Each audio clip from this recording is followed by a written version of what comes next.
Hello, everybody. This is Sri from Unique Solutions of Advanced Technologies. Our guest here, Chris Clarambeau. He is the president of Shively Brothers in Flint, Michigan. Hello, Chris. How are you doing? Very good. Thank you for talking with me this morning, Sri. Excellent. Thank you very much for coming on board on to sharing some of your experiences with pandemic and your positive message to the market. Before we do that, can you please go ahead and introduce yourself and share a little bit more about you and Shively Brothers? Sure. Well, again, my name is Chris Clarambeau. I'm president of Shively Brothers here out of Flint, Michigan. Shively Brothers is an industrial supply distributorship. We have been in business almost 75 years. We'll be celebrating our anniversary of 75 years next year. Wow. So it's hard to believe that's already coming up. Yes. I've only had the pleasure of being with the company for 10 years. So I see. it's we've seen a lot of growth in the last 10 years. Shively Brothers is still very much a family-owned company, but also an ESOP at the same time. So in the mid 80s, the family chose to let the employees in on the ownership. And so everybody here gets to work towards their own profitability, so to speak, and contribute to their own retirement and the well-being of the company as owners, not just employees. So we really see that as an advantage for our company in the marketplace, and especially in days like now where it's so hard to find employees. We're not really looking for employees, we're looking for team members and co-owners. And I think our team really appreciates, being part of that ownership. But the company is developed over time from just distribution into technical services. We do CNC tooling setup. We do supply chain management, warehouse management, procurement. We provide engineering services in the tooling and abrasive arena. We do production gauge management, certification management. And we've even gotten into providing laboratory services for customers who have metallurgy labs in their facilities to check their castings and parts. We provide services related to that as well. So the company has grown significantly, and we've had to add on services to go along with the product. And, we try to think of ourselves as a company that's very large and strong in its ability to, get products at a good price, but also provide good technical support for those products at the same time. So we're Awesome. happy about 75 years, and we're hoping for at least 75 more. Yes, indeed. I wish you good luck on that. 75 years is not a joke, and it is quite a long journey and a very successful journey. I am so glad to be connected with you on that. And I applaud you for your loyalty for the organization and putting the proper processes in place for developing that loyal employees. That's not an easy task to do with. Taking that segue into as we all experienced the pandemic in last year and a half or so, almost. I can't believe I'm saying this. Almost 2 years. Yeah, but when as a leader of the organization, such a complex process going on in when they announced in March of 2020 that total lockdown, what was your reaction and how did you take it? I know it is not a pretty response, but I'm trying to see how were you able to uh, cope up with that? What was your reaction? Well, it's maybe 15 different emotions all at once. I had just come into the role as president of Shively Brothers in January of 2020. So I'd been with the company longer than that, but I was just starting my role as president at that point. And about 2 months into it, you're looking at having to shut the company down, basically. I think it was, the first thought was, for how long is this going to be? How long is this going to take? And I was really thinking that by springtime, that COVID would be gone. That was my first thought. So I was really thinking, okay, we really only need to survive for a month. I see. And obviously it's turned out a lot longer than that, but, you know, and again, our employees are part of the ownership of the company. So that's not just, you know, we think of them in Partners. stronger terms or, you know, than just employees. So you're like, okay, what are these people going to do? You know, if they can't have an income, you know, or something worse happens to the company. So there's a lot of long sleepless nights thinking about, okay, how are we going to keep people engaged?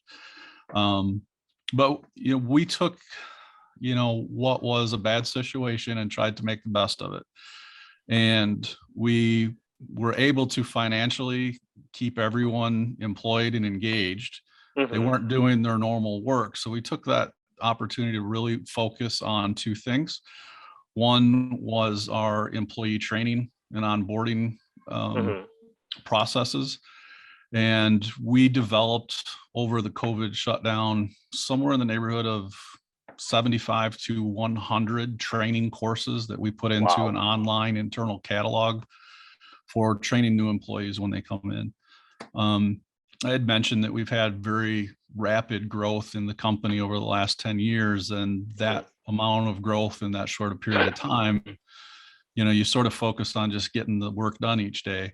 And a lot of critique came back from new employees saying, you know, your training leaves something to be desired. It's on the job training, training by fire. And, you know, there's a lot more, you know, that would have been helpful. So being able to have that time to sit down, put people off their normal jobs, write work instructions, write trainings, and put it together in a format that's easy to be accessed by new employees, or even for refreshers for, you know, employees that have been there. That was a big start. And we've still got plans to grow that to 2 or 3 times that size, because we do cover a lot of different disciplines in our business. And let's take the machine tool industry. When it comes to people who understand cutting tools, the culture of having machinists and tool makers in the marketplace doesn't really exist anymore. So those are the people that would used to come into our type of business to work into sales or product application when they didn't want to run a machine anymore. So that source of employees for us doesn't exist quite like it used to. So being able to give people that internal technical training and knowledge, we're gonna, you know, is going to be critical for us in the long term. Sorry. The other thing we worked on during that time was implementing EOS, entrepreneurial operating system, and I know it's becoming more popular in the marketplace for small to mid-sized companies. In reading the books about EOS, we're a little bit too big for it. So we don't follow it to the letter, but we do follow a number of things that I think apply. So core values. Core values are just so important. So, you know, we're a large company and we have a lot of people working in the company. Everybody brings to work something a little bit different in their thought processes, and what's important to them, you know, as a person. But your core values as a company are the things that bring you together and help you to focus on a common goal, common mission, and lay the groundwork for how we interact with one another. And what those expectations are. So that was that first step in implementing EOS, in developing your core values and discussing those out with the rest of the company, really, I believe, helped us get through COVID. Because as a group of people, we were able to kind of set aside the things that were going on in the world.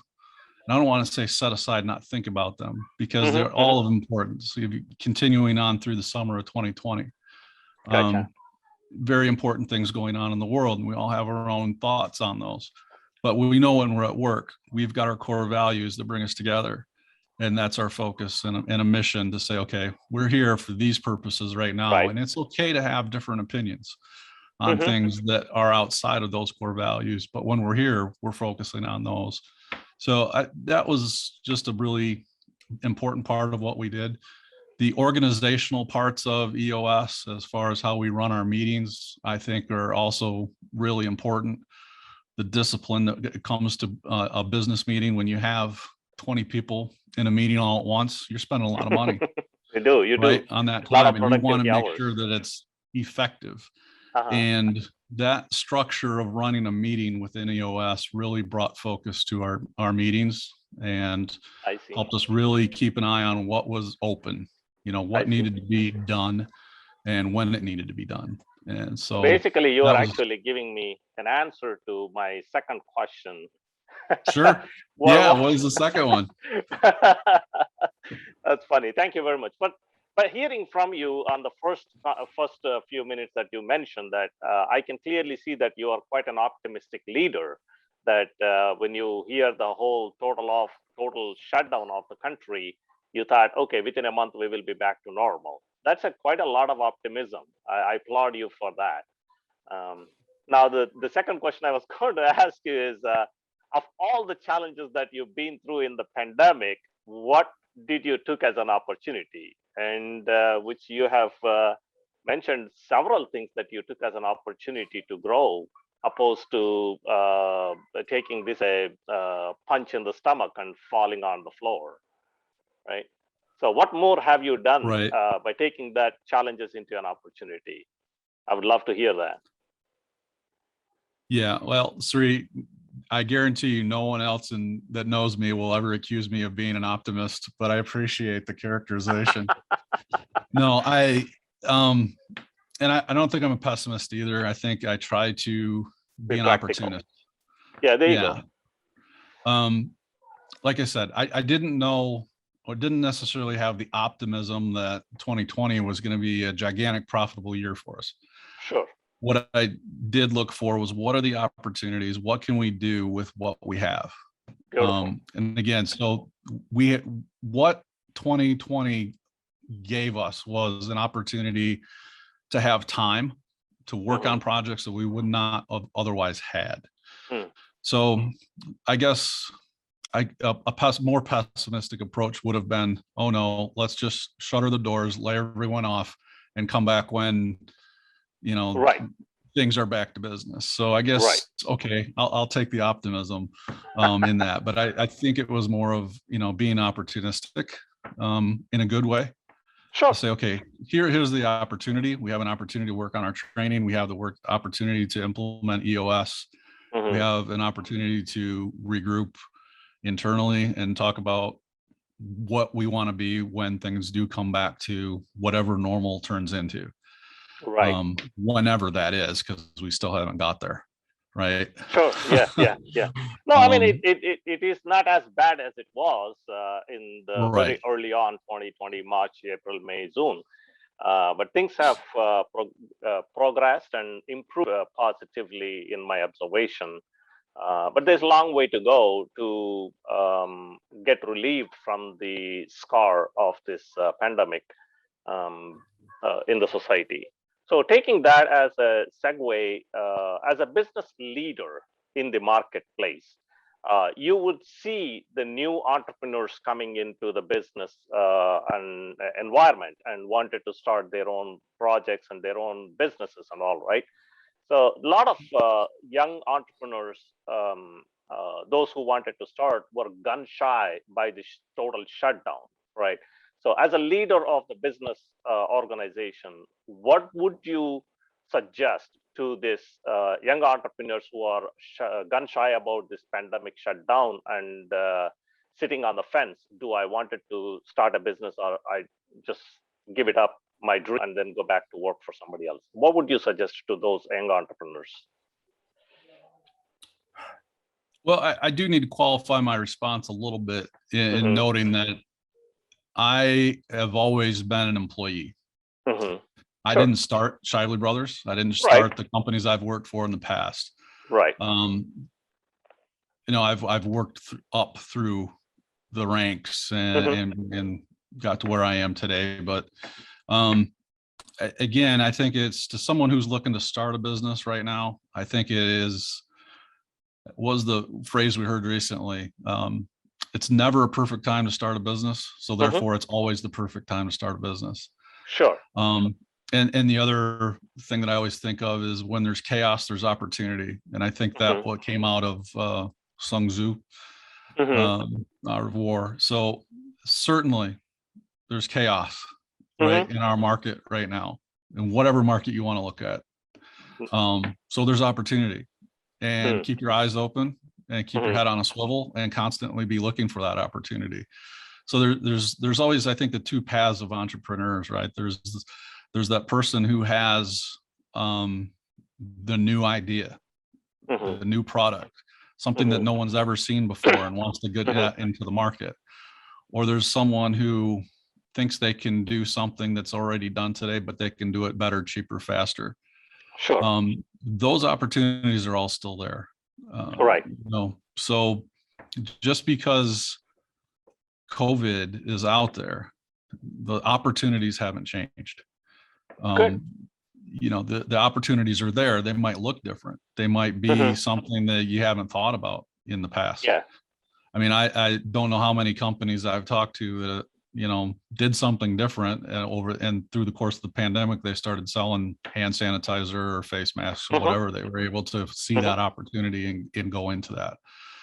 COVID testing companies are something that everybody's going to have to Never be talking existed about, before. because there's another one. So opportunities are out there, keep your eye out for them. Mm-hmm. And I think a little bit of that gun shy, that little fear, Mm-hmm. is healthy to have for an Mm-hmm. entrepreneur or business leader. Don't be comfortable. Don't Mm-hmm. think everything is going to be rosy tomorrow and you don't have to work hard, Mm-hmm. because you do. You You do. have to work hard. And you have to seek out good, smart, hardworking people to be around, to network with and bring into your organization if that's the case. Gotcha. So I would say the opportunities, nothing's changed from an Right. opportunity standpoint. See, there you Now, if you go wanted to again. open a restaurant in New York City, maybe not the best time to do that. But there are lots of other business opportunities out there, and opportunities that for new businesses and services and products that we haven't seen before. Good, good. No, thank you very much. There you go. There's a different perspective, and thank you very much for your encouragement to the new entrepreneurs coming into the market.